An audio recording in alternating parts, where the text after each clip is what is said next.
The need to be right on every trade is one of the most expensive psychological patterns in trading.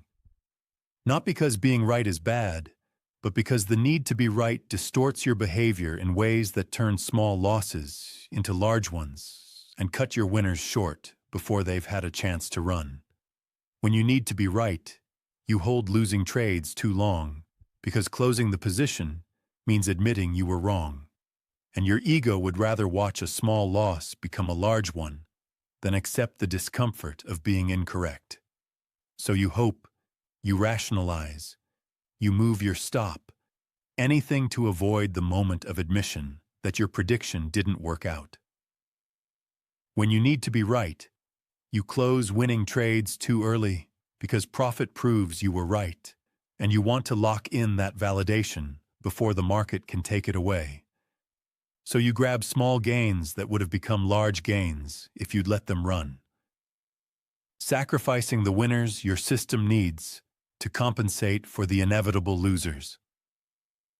When you need to be right, you avoid trades where you feel uncertain, because taking a trade without feeling confident feels like risking being wrong.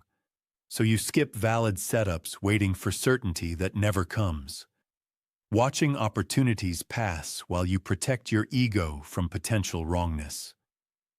When you need to be right, you revenge trade after losses because being wrong demands immediate correction, proof that you really do know what you're doing, so you force trades trying to recover not money, but validation, typically making things worse because revenge trades come from ego, not from edge.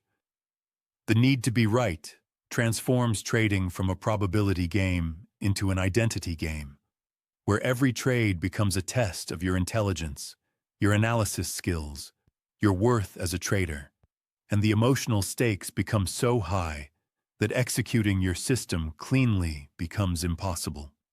Here's the truth that liberates. Being wrong 40 to 50% of the time is not just acceptable in trading, it's expected, built into the mathematics of positive expectancy systems.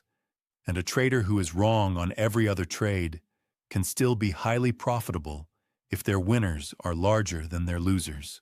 Professional traders are wrong constantly, and it doesn't bother them because they've separated being right about process from being right about outcome. Understanding that you can execute your edge perfectly and still lose the trade because outcome is not entirely in your control, only execution is.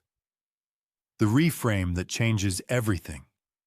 Instead of, "I was wrong about this trade," think, "I was right about my process and this trade didn't work out." Because this separates your identity from the outcome and protects your psychology from the damage that the need to be right inflicts. Process right plus outcome wrong equals good trading, because you can only control process, and if process was correct, the outcome is simply probability expressing itself.